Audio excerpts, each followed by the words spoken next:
Hey, hello, everybody. Welcome to Whiskey and Pneumonia. I'm Drew Shapiro here with my co-host, Nick Hatt, and our guest here today, Dr. John Daly. His brief bio includes things such as serving as City of Flint Director of Transportation and Infrastructure. He'll be assuming a new role as the Managing Director of the Lapeer County Road Commission this April. John has a Doctor of Philosophy degree in Public Administration and Management from Walden University, Masters of Science in Electronic Systems Technology from the Naval Postgraduate School, another Master's degree in Science in Systems Management from the University of Southern California, a bachelor's from Texas A&M, and multiple other accolades, including your military service. And John, I've always enjoyed our conversations. I've learned a lot from you. I think we met when I was running for county commissioner, or was elected county commissioner, and have always found your opinions to be extremely insightful and helpful, especially during my time on the commission. So we're excited to have you here on the show today and hear what you have to say. And thanks for being here. Well, I enjoyed. Thanks for the opportunity. Just one thing, be careful with the intros, because I'm reaching the stage in my life where I worry about an intro that sounds more like a eulogy than anything. That's completely fair. And Nick, I think you have met John a few times. Yep, we met when he was at the road commission and through some of the other political meetings and things like that. We got to talk a little bit over the years, and obviously your concrete business has some intersection with the road commissions and things like that. So I'd love to touch on that at some point here today. But as the title of our show kind of indicates, we like to focus on what happens in a man's life or a person's life between their first drink and their last. I think your story especially is extremely interesting. And I'd love to hear a little bit about how you got to where you are today and what led you down the path that you're on. First of all, I didn't intend to wind up at this place. And it was always one thing in my life kind of led to another thing. And sometimes the thing that was coming wasn't necessarily something that I expected. I had... and I've always been a believer. My grandparents in particular taught me that if you really want to do something, then just maybe you ought to do it. And if something came along that I was interested in, that I had the opportunity to do it, I would follow that. And that worked well in the Marine Corps. The Marine Corps was great I'd see something going, like a new type of airplane that was flying, or a school that I wanted to go to, and I'd say through official correspondence, gee, I'd like to do that. And their response was, yes, you can do that, but you owe us another 2 to 3 years. And all of a sudden, the guy that came in and was going to only stay for 3 years wound up sitting there at about 15. Right. And I'm thinking, maybe I ought to think about making this a career. And so I stayed. It was in my first life. I was in the Marine Corps for 22 and a half years, and retired from the Marine Corps as a lieutenant colonel. And then I went into my second life, which is academia. And I took a faculty position at the University of Alaska in Fairbanks, and I was there for 4 years. And loved the people, loved the college, and loved the environment I was working in. The structure of the job was great because I had a 9-month contract, and I did what I did in the Marine Corps, and that's that I was flying. And so in the summertime, I would be flying either Hughes 500s, helicopters, or being a co-pilot on a DC-6 freighter, hauling freight up to the North Slope. And the only thing I found that I didn't like was the politics. And I just hated the politics of a university, because if you think they're bad in local government, think about a university where, in order for there to be a change in position, somebody's got to, because of the tenure process, somebody's got to die or retire. And I didn't like that. And I remember I came home one day, and I was living in faculty housing. And I love you start out the story. I went to work, and there had been a personnel shortfall in the budget. So they decided that I would have thought that they'd spread the shortfall out amongst all the people working at the university, and it was only like about a 2% shortfall. But they decided that the non-tenured faculty members, of which I was one, would take the shortfall. So my share, because of the 2%, since I'm at the low end of the food chain, was actually almost 7% of my salary. And I went into, that was the first thing. Then I went into the dean's office, and the dean asked me to teach 2 more classes with no additional compensation. So that was the second thing, and as I indicated, I was living in faculty housing, and I literally went home for lunch at noon, and there's a note on my door that they're raising the rent for faculty housing. And so that in turn led me to think maybe it's time for me to go. Right. So I started putting out some resumes, and one of the things I had done when I was in the Marine Corps was I'd had a pretty good experience working with government at different levels. That I'd worked in for about 3 years in the Office of Legislative Affairs in D.C., which is really the Pentagon's lobby group for the Congress.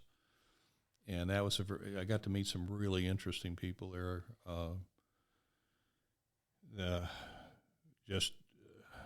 D.C.'s full of interesting people. Oh, yeah. And John McCain and I, he had an office that was 2 offices down from mine. And he was working there while he had just come out from having his medical issues resolved from when he'd been a POW, and they had him there working in that office while he was awaiting the outcome of the disposition board to see if he was medically qualified to continue serving in the Navy. And so John was an interesting guy, great leader, and enjoyed working with him. But I did a lot of work when I was in D.C., and I got to do some work in Israel, working with the Israeli Defense Forces and developing from them, extrapolating and modifying, our policies regarding unmanned aerial vehicles. And I worked, that was principally my area of responsibility that I was working in for about 2.5 years when I came back to D.C. That's very interesting. What year was that approximately? Those were in the early 80s. I was actually there when I came to D.C. right after Ronald Reagan came into office. I mean, it was just like he took office in, I think, January, and I came in, I want to say, in March. And that's an interesting time in D.C. because when you have a transition of power at all, that's big. But when there's a change in parties, because remember he followed Jimmy Carter, that it's huge. And it was, one of the things I've learned in life, you have to be careful, is that if you're going to work in a job where you're highly visible, you have to be careful never to merge your personal identity with that professional identity. And I always felt sorry, for instance, for John Wayne, because it didn't matter where he goes, what he did, he was always going to be John Wayne. Right. And that's what people's expectation with it. Clint Eastwood is kind of the same way. And sometimes people have a difficult time when all of a sudden that professional side shuts down. They lose that. And like when I was in D.C., I was doing a lot of work with the Israelis and also with the Germans and the French government.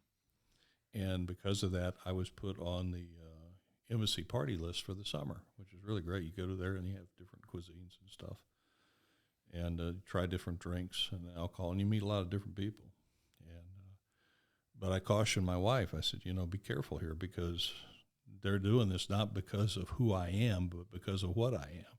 So the minute I become something else, get transferred to another job, those invitations will migrate to the person that comes in and fills my position. So you never, it's not, it truly is not personal. It's all about what you do. Absolutely. I think in today's day and age, too, it's so difficult to keep those things separate. Oh, especially with, I think, with the advent of the internet. If you have, it used to be back in the days of the print media that if something went wrong in your life, if you could survive for 3 to 5 years, it would kind of go away and into the background. That's not the case with the print media, particularly with the Google search engines, where they hit not only on chronology but on the number of hits that the articles had. So you do something bad that's in the media, it's there for life. It doesn't go away.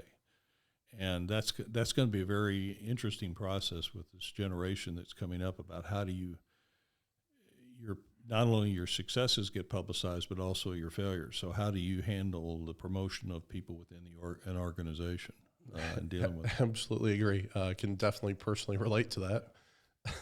And, the good things always seem to be prioritized lower on that Google list than the negative things. And obviously my experience is a much shorter period of time. I can say I'm personally really happy to be retired from politics. My blood pressure is way down. My hair stopped falling out, maybe not quite so fast. And I think it's impressive, that you've served at Genesee County as long as you did, City of Flint, in some really interesting environments, and how you've been able to manage and juggle that.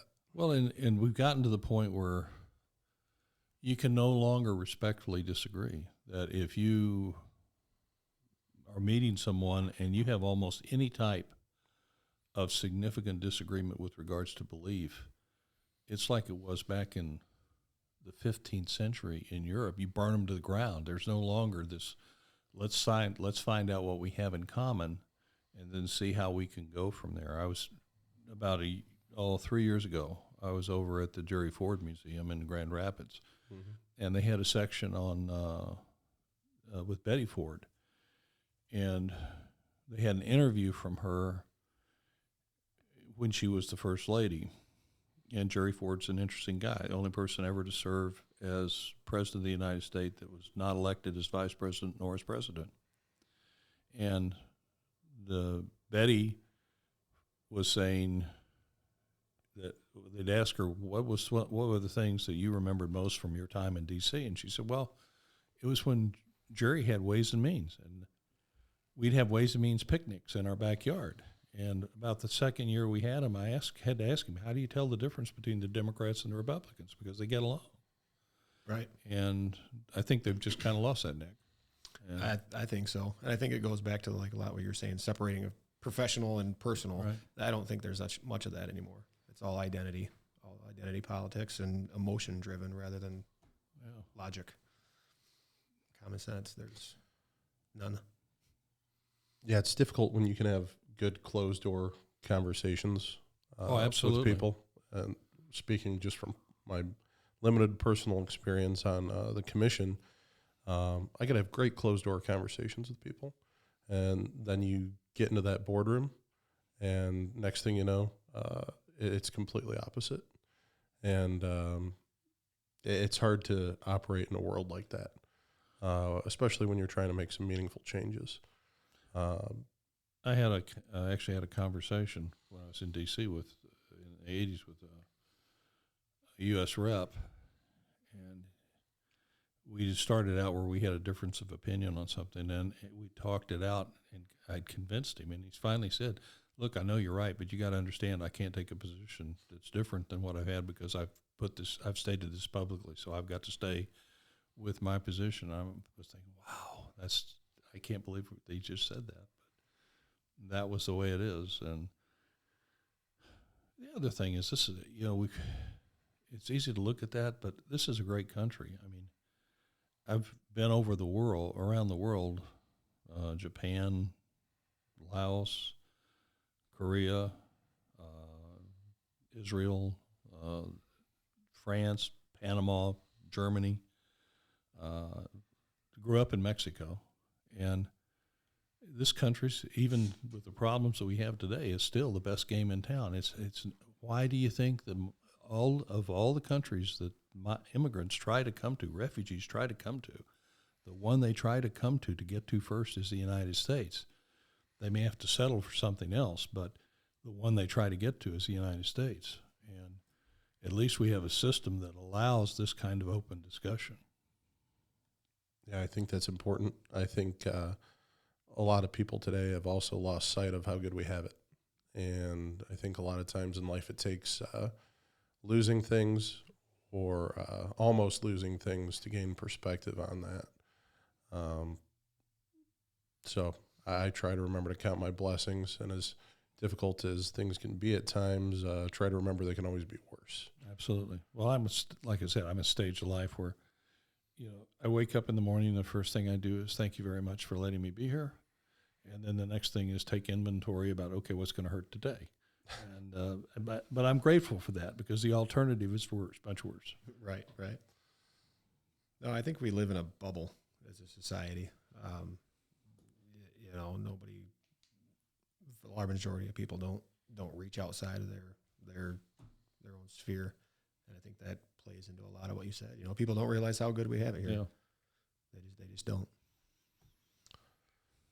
Yeah, and I think a lot of that is cultural, and you've been around the world. You've seen a lot, and from your experience, how do other societies, how do other cultures maybe handle that differently, or better or worse than we do? You've definitely seen it all sorts of different ways. Well, they've seen in other cultures, the interpersonal relationships pretty much stay the same. It's only when you start getting into the governmental side about how much power are you going to give to a federal government, for example, or a central government, and then can that be misused? One of the best books I've ever read was a book that was printed back right around the turn of the century, the millennium. It was called IBM and the Holocaust, and it deals with the fact that Germany believed very strongly in having a national census, and they had it on their books to do a national census every 5 years. And so IBM became involved because one of the things they wanted to do was give every citizen of Germany an ID card so that they could have it for the census. And when the Nazis took over in the 30s, they used that as a way to track the Jewish population, because before, if a Jewish community was living in a country and the country started really becoming oppressive, you'd just move. You'd give up what you had, but you'd move to a new area. Well, all of a sudden, with a national ID system, that's no longer possible, because you move to somewhere else and you have to check in with that. And so that was a very powerful lesson for me, is that not everything you implement is going to be used the way you think it's going to be used. So be careful when you're implementing big things. Absolutely. That's interesting. And as a Jew myself, I understand some of that history. My ancestors being forced out of Russia to then Ukraine, to eventually the United States. I didn't know that. I can definitely understand the unintended consequences of actions. And I think when policy is being made, very rarely do people think of the secondary or tertiary effects of what they're doing. And I think that translates to everyday life. I think you're right there. Well, we don't think about, like, in our society, one of the things I think that we fail in is we approach everything as though it's going to be forever. And when it's not, we don't know how to deal with it. It becomes very difficult to deal with it because we're not prepared for that at all. And we're all going to live forever, right? That's what we think. Right. Deep down inside, that's what we think. The reality is none of us get out alive. No. And dealing with that, same thing with marriage. I mean, the divorce rate in this country is high, but it's the impact of that emotionally, both on the people that are directly involved and the families that are associated with it, is huge. And we don't prepare anybody for that. It's just you got to walk that path by yourself somehow. Yeah, that's interesting. I think you then end up with all the unintended effects, right?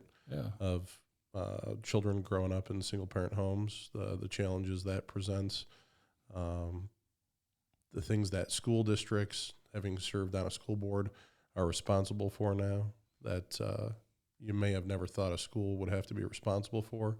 Education that, in my opinion, I think a lot should fall on the family system. The school is now responsible for, teachers are, and they have to take on new roles. And it's interesting. Like you said, none of us get out of this alive.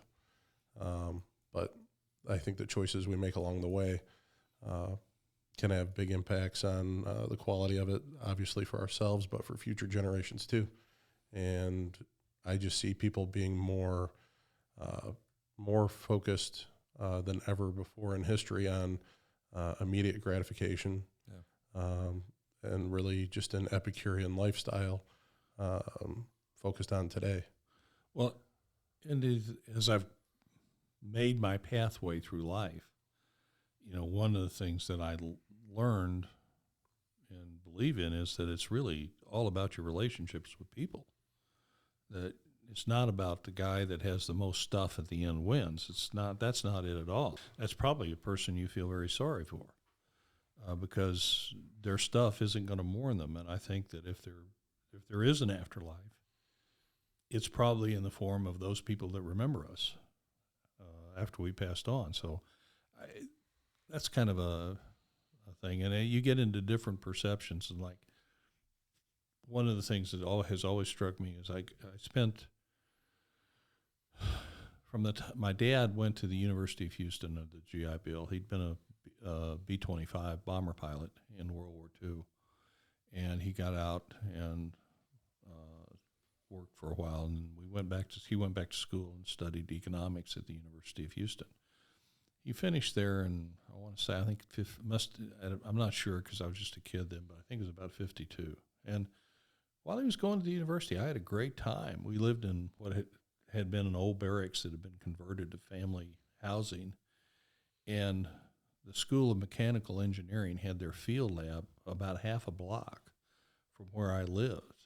And in this field lab was all this World War II surplus equipment. I mean, full-scale artillery pieces, tanks, 3 or 4 airplanes to play around in. And that's what I played around with for about 4 or 5 years while my dad was going to school. When we finished, he got an opportunity to do some research work for the U.S. government in Mexico and studying the history of the Mexican labor movement. And we lived in Saltillo, Coahuila, from the time I was like 9 until I went back, and I would have been 14, just to come back to the United States. And you get it's always interesting to get that different view. One of the things that struck me is they have a very different perspective of Halloween than we do in our country. That Halloween in Mexico is a day that you go and celebrate your union, El Dia de los Muertos. Mm-hmm. You go and celebrate it, and you actually it culminates with a picnic at the graveyard where you spread things out and you actually have a picnic at the gravesite of your ancestors, the people that you were close to. And there's not that ghoulish side of it that we've created in our culture. I'm not sure why that difference exists, but it does. And that's one thing that I've always been puzzled about is they went this way and we went that way. Why? What happened here? I think the American culture has a tendency to commercialize a lot of things, and that's probably it. Oh, somebody somewhere thought, I could make a buck off this selling masks. Yeah, you're absolutely right. I mean, my favorite holiday is being run out of existence by commercialism. My favorite holiday is Thanksgiving. Right. And you get finished with the 4th of July and they're ready to go to Christmas. Yeah. And,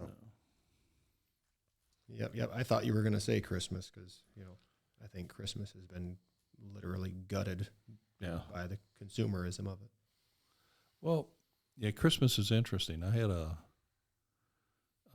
Christmas. I was doing some reading, and one of the things I discovered was that Christmas was not big in the United States from about 1770 until like 1840, and the reason is that Christmas is a holiday season that's really celebrated by the British, and it's very all you have to do is watch or read Charles Dickens' Christmas Carol, and that comes across loud and clear with the family ties. And after the American Revolution, there was such a backlash against almost anything British that it was just ignored. And it wasn't until you get to the 1840s, when people have died out that went through the revolution, that it starts coming back. And finally, by the time 1880s roll around, it's back in full force again. But that's an interesting, how things are different. The more things are different, the more they're the same, or the more they're the same, the more they're different. That's fascinating. Yeah, I had no idea. I guess that tracks, though. That makes sense. Wow. So, along those along the terms of things staying the same, being different, you obviously have extensive experience with the roads, and I feel like that is a cycle we go through almost annually, or beyond annually. And it seems like nothing ever really changes with that. Well, and I don't think anything really will change, because a large function of the system that we're in is driven by weather. And we're at the first thing you have to look at is, I really truly believe, Albert Einstein, once was talking, and they asked him, well, what's the most difficult thing about solving a problem? And he said, understanding the problem. And he was talking, he said, I try to spend at least half the time I have available studying the problem to make sure I understand what the real problem is. Right. So with roads, the first thing you have to look at is that what the driver is latitude. That we're at a latitude where what tears the road apart is the hard surface road gets a crack in it, and water gets into the crack, either in the form of melted snow or rain, or it could be groundwater that's somehow gotten onto the road. It gets into the crack, and because it's in liquid form, it goes to the bottom of the crack. Then it freezes, and when it freezes, it expands, and now that pushes the crack that it's in even further apart. And in Flint, for example, and you're looking at surface temperature, not air temperature. That's an important thing to recognize, is that what we're talking about is the ground temperature. And we're at a Flint where during January and February, the ground temperature kind of hovers around that freezing mark. And it'll cycle back and forth as many as 20 or 30 times during a 24-hour period, cycling up above freezing and going down. And so that hydraulic action that takes place because of the freezing process is what really tears your roads apart fast. So if you're going to have, what that's going to mean is you're going to have a shorter service life on your roads than you would in, say, someplace like San Antonio, Texas. That yes, they do get freezing, and but it's not, they don't get as much, or they actually had a longer service life in their roads in Fairbanks, where I was in Alaska, because the temperature would plunge down below, the ground temperature would plunge down below freezing, Right. in late October, and it just stayed there. It never came back up until like late March, early April. And so what you miss is all that hydraulic action. Right. And I try to explain that to people as well, just because, I mean, I pour concrete, and every single year, this one included, it's cracked, it's moved, it's, And especially when you get those fast temperature changes. Exactly. And I've done a little bit of reading on it, but especially here in Michigan, I mean, we have more fresh water than just about anywhere else in the world, more freshwater shoreline than anywhere else in the world. And that does a lot of things to our climate that negatively impact our infrastructure by a lot. Oh, absolutely. Yeah. And most people don't understand that. I like to troll the Facebook groups of the Genesee County Road Commission just to read the comments because I get a kick out of it. Well, the groundwater is one of the areas that we've so chopped up local governance that you have virtually no agency that controls groundwater. Yeah. I mean, it's all chopped up in little pieces. And even the drain commissioner can only deal with those things that are in drainage districts, that are a set area that the people have voted on, that they want to pay extra to maintain the groundwater in there. And you're right, Nick, we have so much in the way of water, and especially it can get cyclical. I was out, maybe, I won't say it's about 10 years ago, where this lady asked me to go. We just finished, this is near Swartz Creek, one of the townships just outside. I won't go any close to more detail than that. And this woman was absolutely adamant that we were responsible for the flooding that she was getting in her house because we'd resurfaced a hard road, and that was generating a lot of water that was flooding her property. And I said, well, okay. And one of the other things I've seen and believe truly is that if you've got a problem that has any complexity at all, you need to go look at it, that you can't solve it by being 10, 15 miles away, even with a Zoom call or anything like that. You need to go look at the problem. And if you can, have several people out there with you so you can talk about the problem while everybody's looking at it. And I've always found that to be helpful. But anyway, I go out to her house, and I see what the problem is. It's like her house is in a little mound, and it's surrounded for like 300 degrees of a 360-degree circle by water. And I looked around, and she's sitting at the bottom of a punch bowl that all the water from all these directions around here drained to her property, and there's no place for it to move after that. It's got to be absorbed by the ground or evaporate. And I talked to her. I said, well, when did you buy your house? And she said, well, I bought my house about 10 years ago. And I said, you realize you bought your house in the middle of a dry cycle in Genesee County in Michigan. You bought your house at a time when you may remember when the drain commissioner was having to come out and say you can't use you shouldn't use your water to water your lawn. That it's that right. Even though it's dry, we have to preserve the water table. And she had bought her house at that time, and it was all a drainage issue that was that dealt with the fact that she was in an area where she had no drainage outlet. And I didn't convince her of that. She was when I left. She was really glad I'd come out to talk to her, but she was absolutely convinced that we were really the source of her problem. And one of the things I learned in dealing with the public is that in getting through and communicating with someone that thinks they have a problem can be difficult. I used to tell my board members that at Genesee County Road Commission that if someone comes in the door and they have a problem, we can probably help them. If they come in the door with an answer, we're probably going to have trouble. And so a lot of times it works out like that. But, most of the time the people I dealt with over Genesee County is the first place I've ever really been able to call home because, I grew up in a whole bunch of different places, Mexico included, El Paso, Texas, Houston, Corpus Christi.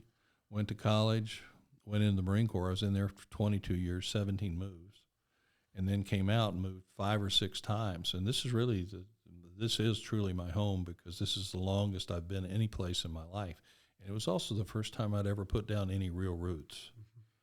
Because if you know you're going to move in 3 years, you have a commitment to the community, but it's not like you're here. And so this has been an interesting experience for me, for the first time finding, a place in an area where you put down roots and you actually have a connection to it. And that's been aside, but I enjoy working with people, and I like to try to find solutions. Sometimes we can't. Sometimes the best thing you can do is educate the people you're working with on why we can't solve this problem and what we have to do. And usually it's about money. Right. Right. So we're getting ready to come up on elections, and I know that roads are probably going to be right. Oh, you think? They're going to be the hot button. What, in your opinion, do we do to get closer to fixing the damn roads? I mean, there's so much red tape and bullshit involved, but you know a lot about it. What do you think? Well, I think my personal opinion is, first of all, you can't kick the can down the road anymore. Right. That every time the legislature or the administration, in Lansing is the one you have to deal with. In Michigan, the way the governmental structure is set up is the state is the sovereign unit. Everything else is a subdivision underneath the state. So the solution has to flow from the state. The solution isn't necessarily more money. It's about better realizing that you're dealing with long-term systems in terms of time, that you're not going to be able to fix it within 3 to 4 years, and that implementing a structure that says, okay, how do we get the best return on investment for the money that we are going to put in? And hopefully if you do that, then you can drive down your maintenance costs to the point that now you're going to have more money available to fix the problems that are really expensive. And I've been working in this area. They call it infrastructure asset management. I've been working in this area for probably the better part of 20 years now. And I think it is probably the best answer. There's no perfect answer.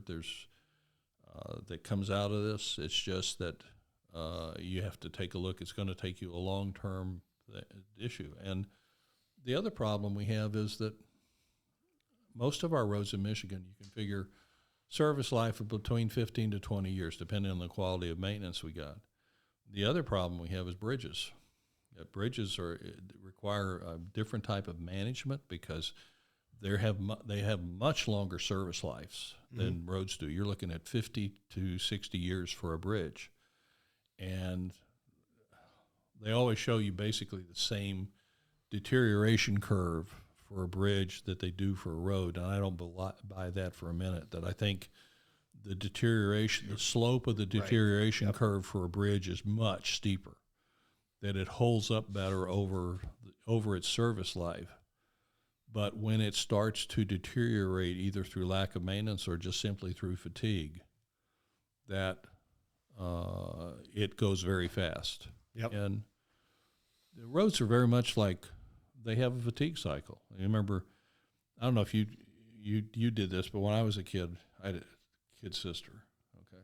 And one of the things I used to do to harass her was I'd take a coat hanger and open it up and bend the thing back and forth like that. And, of course, the first thing that happens is right there at the bend it gets hot, so I'd put that on her, and she'd get me in trouble for it. Like that. But if you kept doing it, you broke it. Sure. And the reason was because every system, every structure has so many fatigue cycles that it has in its life, and then it fails. And it doesn't matter whether it's a road, doesn't matter whether it's an airplane, doesn't matter whether it's your heart. It all you have X number of fatigue cycles, and then it breaks. And we don't spend enough to try to preserve those fatigue cycles. So I think that we're going to have to implement. We have a statewide asset management strategy. We need to implement that.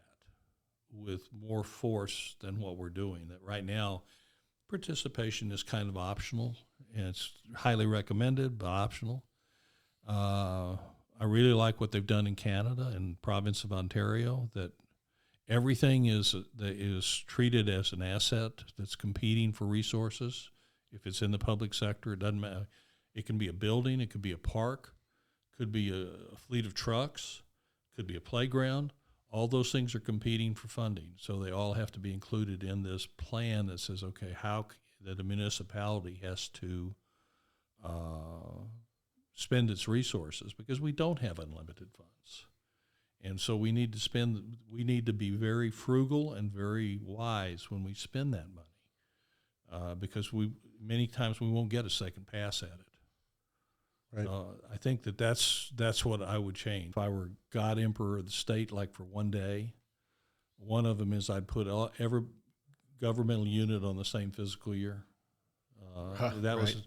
That was a difficulty I had in working with the road commissions, is our customers were townships, and literally, usually your fiscal years start at the beginning of calendar quarters.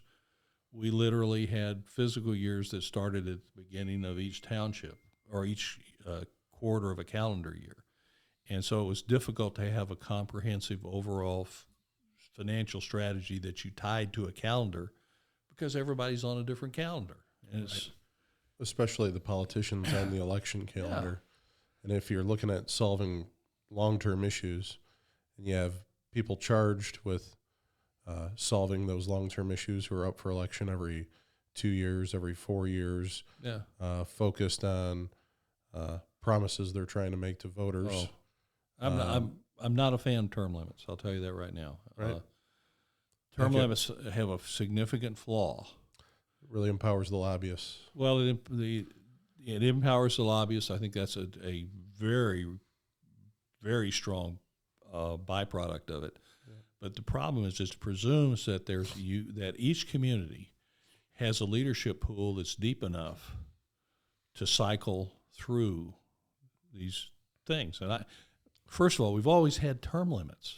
Always. They're called elections.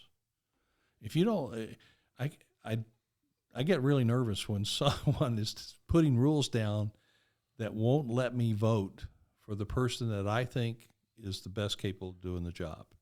I think that's an individual's choice to do. And term limits preclude that.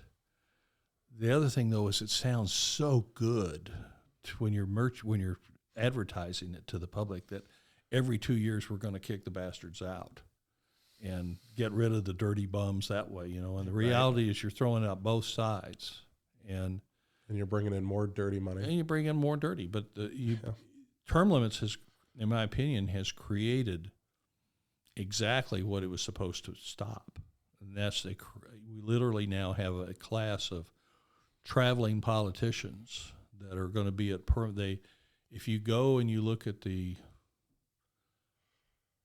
I believe in Genesee County, there's 6 state reps.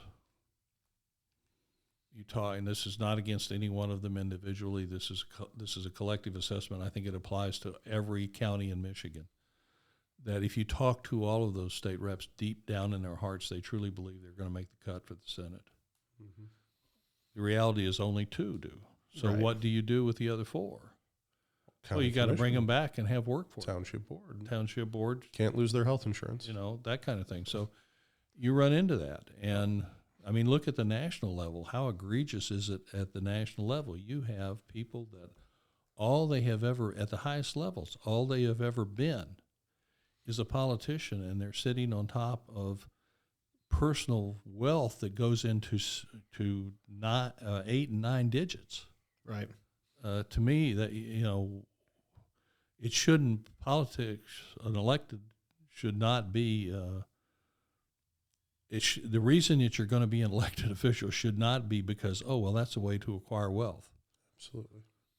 That I don't think they should starve, but that was there. Our founding fathers all had jobs, in addition to running for being part of the founding or being part of the Continental Congress.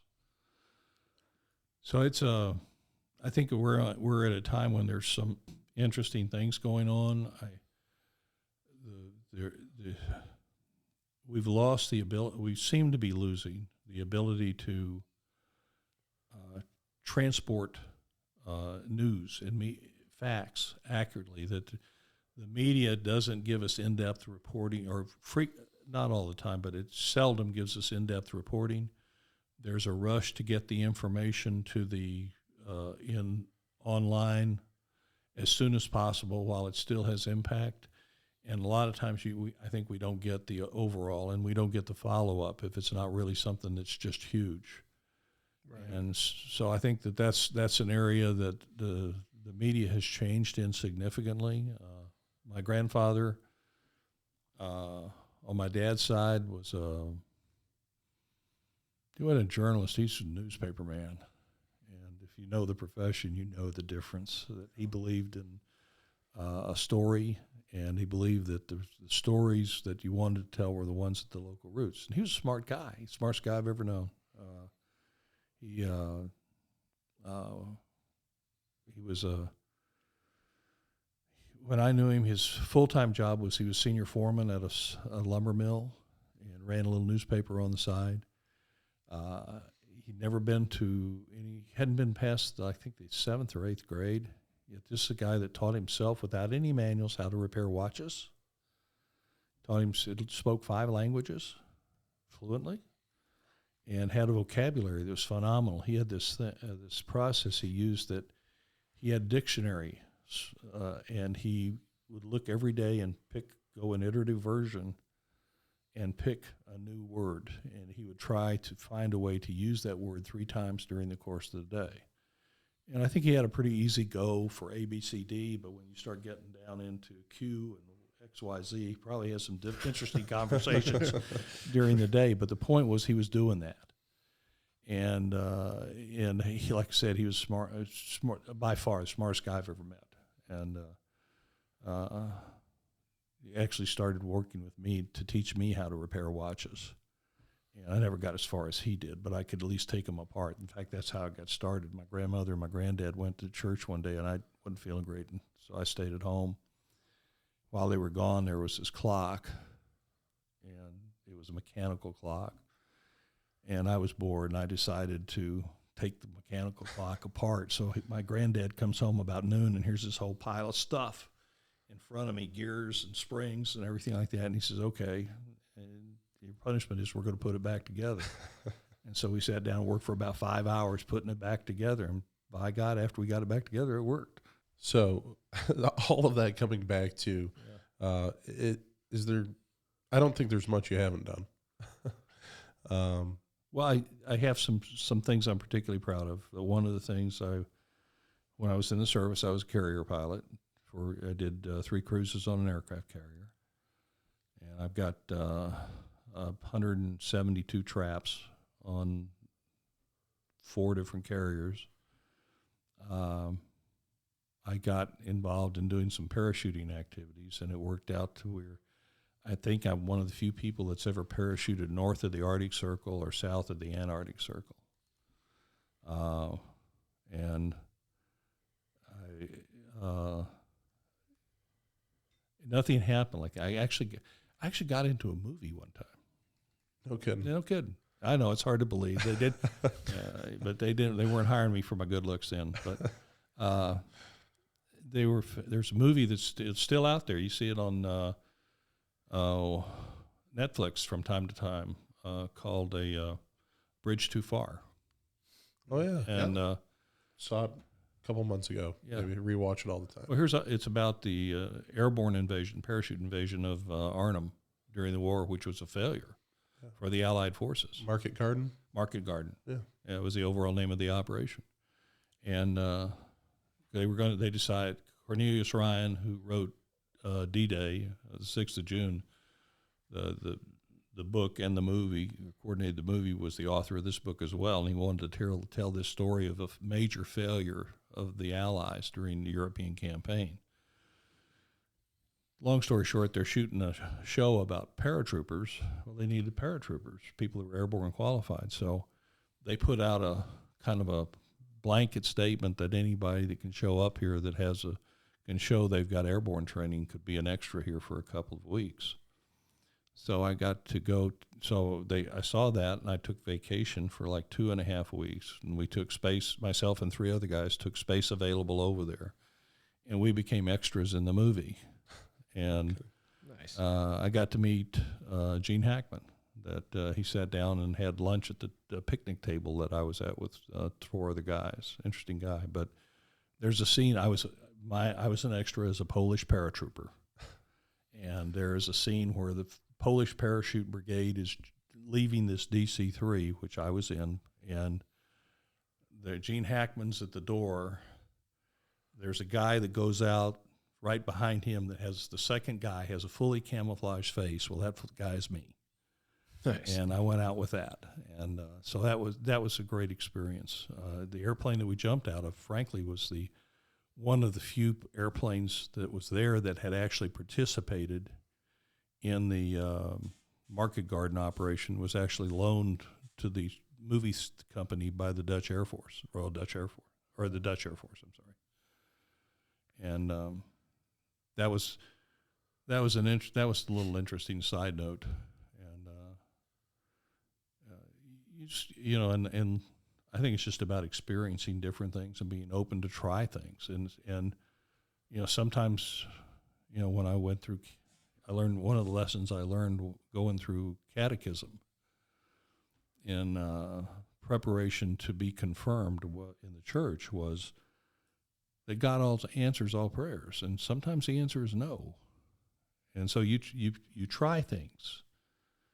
And sometimes they work, sometimes they don't, or you want to try to do something, and what makes it life. I had a great professor at Texas A&M, and he was a biology professor, and I delayed taking biology until my senior year, and I had to take it. So here I am, Biology 101, and I'm the only senior in the class taking this. And the only thing that I remember from the class, I passed it, barely. The only thing that I remember from the class is that the professors said that his definition of life was the ability to respond to change.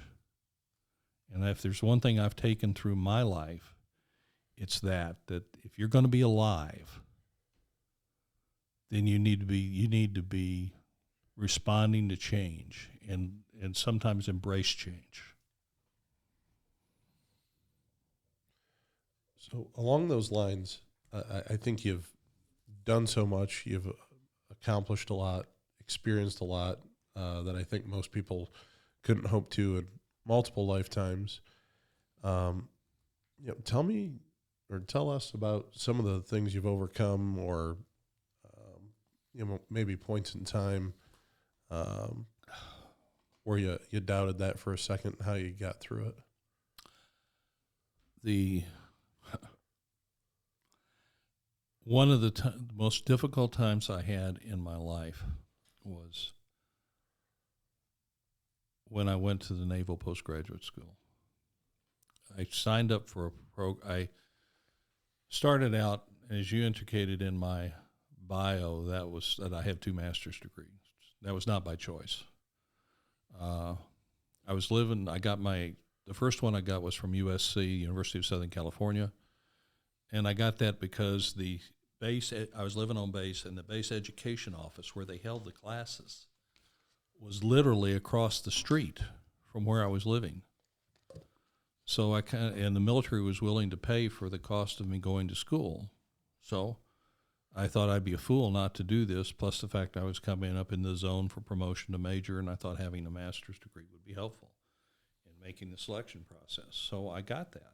So I make the cut for major, promote, and get selected on the list, and then they have the class list after that, and it comes out that I've been assigned to go to the Naval Postgraduate School and study electronic systems technology there.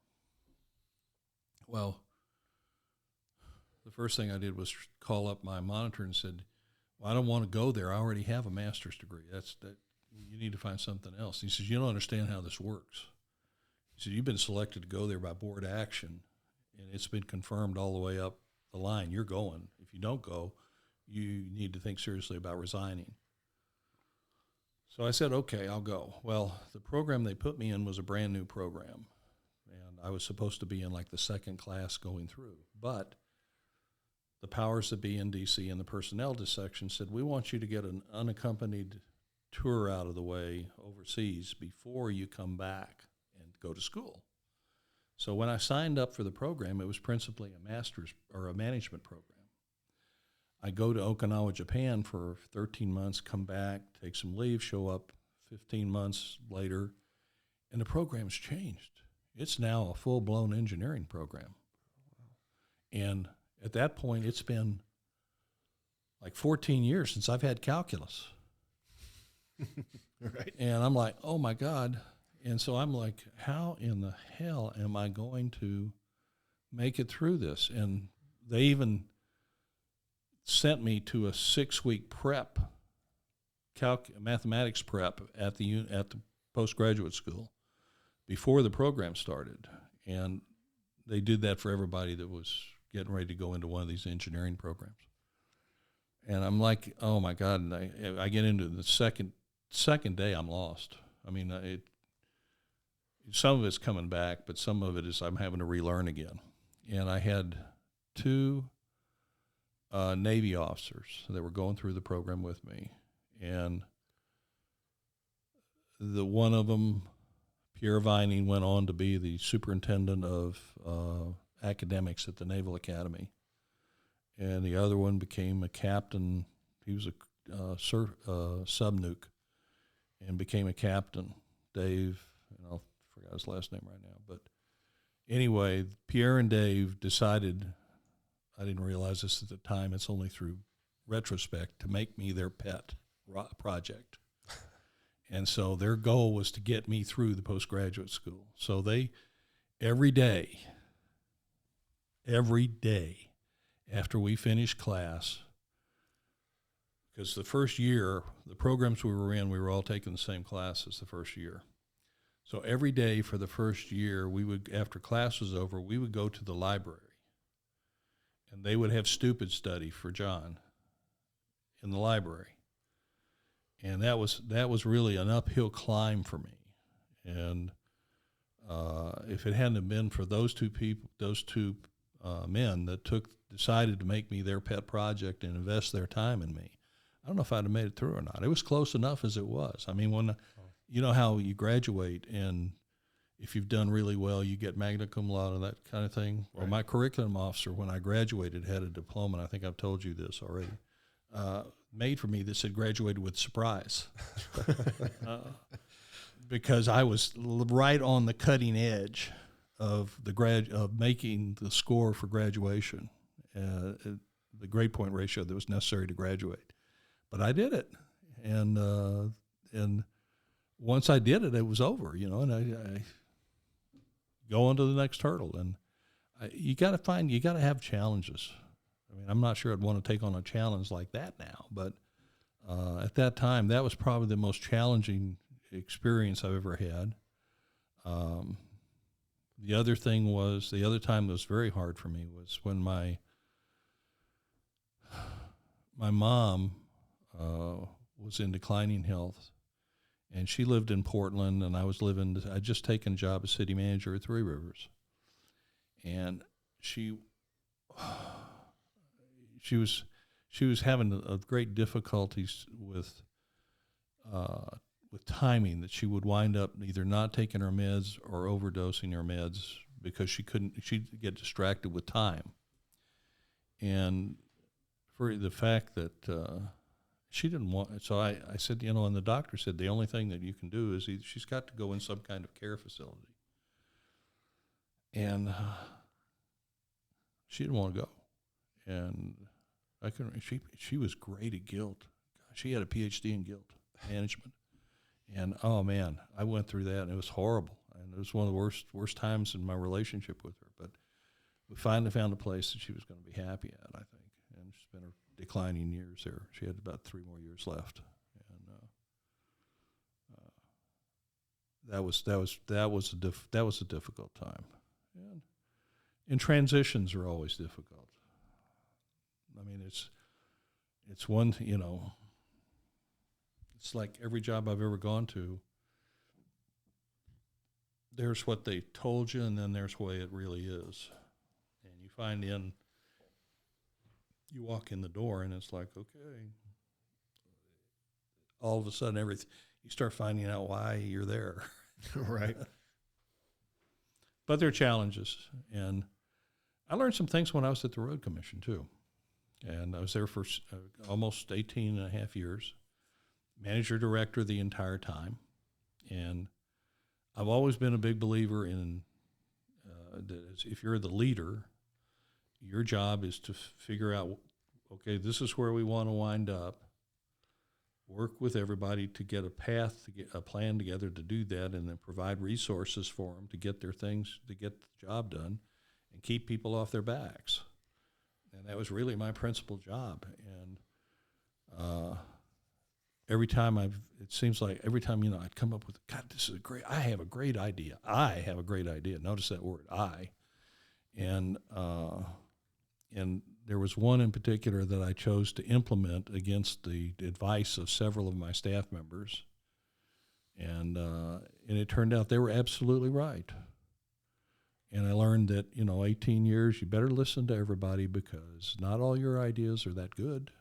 And just because you happen to be sitting in a seat doesn't mean you're that much smarter than anybody else. You better listen. So, and that's kind of my management style. I do a lot of management by walking around because I need to see things. It helps me a great deal to see things. I hate Zoom for that reason. And Yeah, I agree. You lose so much we're sucking in data from at all levels when we're face to face, and all of a sudden you cut it off and go to a two-dimensional image. It's really difficult. You don't see I haven't seen Zoom work for poker yet. Right. And that's my analogy, is that a lot of what we do is a lot like poker. You got to read the people. Yep. And so I think that's, I'm looking forward to working at Lapeer. I'm familiar with road commissions, but I was president of the County Road Association for about 3 years and I wanted to get to all the road commissions in the state to visit them during my tenure. There were 83 at that time. It didn't work. I got too short up in the UP. I just couldn't make it. And, but I learned that, they're like family, that, everybody's the same, but everybody's different too. And you need to understand that's what makes, they have they do the same, we all did the same thing, but the environment we were in was different from a lot of different perspectives, and you had to respect the abilities of the people that were down there doing the job. Yeah, I think that's what separates good leadership from bad in a lot of ways. Yeah. And being there to see it, actually understand what's going on. And then you got to be careful what you say. Oh yeah. I'll share with you. I had a good experience. I was in the service, and I was interviewing for a job that I got, but at the time I was one of like 5 or 6 people that interviewed, and there was a Navy captain and a Marine colonel that were interviewing me, and we got to this end of the interview, and the Navy captain, we were in his office, said, "I want you to do something that's going to make me remember you for the rest of my life." And I'm supposed to, and they're telling me I've got to walk out in 10 seconds. And the only thing I could think to do is his desk, and I just cleared his desk. And what saved me was the colonel that was in there. The Marine colonel looked at him and says, "Well, George, I think he did what you wanted him to do." I said, "The lesson for you is you better be careful what you ask for." But that was that, and so communication, if I try to be a better listener, we have to work hard to listen, because I like to fix things, and I've got this tendency that I want to go do it. And so I have to really work hard to listen to people. But that's where 90% of the stuff is. Like, when I was at the Road Commission, I handled 4 sexual harassment cases, because I was also the HR director for a period of time. And I learned a valuable lesson that, yeah, there's all this structure here about reporting and process and programs, but it's very difficult for people to take that first step. And that 2 of the cases came to me as like I was in a conversation with a person, and all of a sudden there's like this, whoosh, did they just say what I thought they just said? Right. And it wasn't anything that was very glaring or damn. It was just, did they just say what I think they said? And I learned that, I always had an open door policy. And if someone wanted, and if someone would come and see me, unless it was just something that was really honest to God critical going on that I couldn't get out of, I would stop what I was doing and listen to them. Because the thing I learned from that experience is that it takes a lot of courage for somebody to take that first step. And if they've got the courage to come to your office, or to wait till you're alone and talk to you, then you owe it to them as the leader of the group and as their employer to listen to what they have to say, and to really listen and see what's going on. And those were 2 good experiences for me. And I keep learning, and I learn something new every day. And I've also learned that I'm waiting for that day when I'm going to get everything my way. And so far in my journey through life, I haven't even come close. Right. So you got to be flexible. The person that holds out and says, this is what I want, and I'm not going to compromise, I'm not going to go to any other alternative, probably winds up getting nothing. Yeah. Right. And so but it's all about people. It really is. And that's, to me, is the enjoyment of what I do is the fact that by being the managing director of the Lapeer County Road Commission, I'm have interface with a whole bunch of different people now. And so I get to learn a new set of people. The people I work with at Flint, particularly at 12th Street, I love them. I just love them. We fought several battles together against some common enemies and won most of them. And I was proud to serve with them. And they do an excellent job. They'll be out there tonight. We're scheduled to have a ice storm tonight or some freezing rain, and they'll be out there at 1, 2, or 3 in the morning driving on that ice in order to put down some salt so the rest of us can be safe during the morning commute. That's the kind of people they are. Amen. Well, we really appreciate you coming on the show, John. My money's definitely on you succeeding at Lapeer. I think you have a great track record of that. I know you pride yourself on not being a politician. If you ever decide to change that, you'd certainly have my support. But thank you again for coming on the show. And that's the last thought I'd leave with the people that hear this is, for God's sakes, as you're going through life, have some fun. If you're doing something, my granddaddy said, because we were talking one time when I was 6 about what do you want to do in life? And he says, look, figure out what it is that is fun. And then, okay, once you figure that out, then you got to figure out a way to get people to pay you to do it. And he says, that's a successful life. He says, you're doing something you think is fun and people are paying you to do this.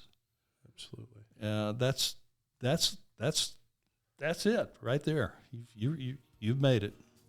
Absolutely. I agree. Thanks for the opportunity to be on this. Yep, thank you. It's been a pleasure. Thanks, John.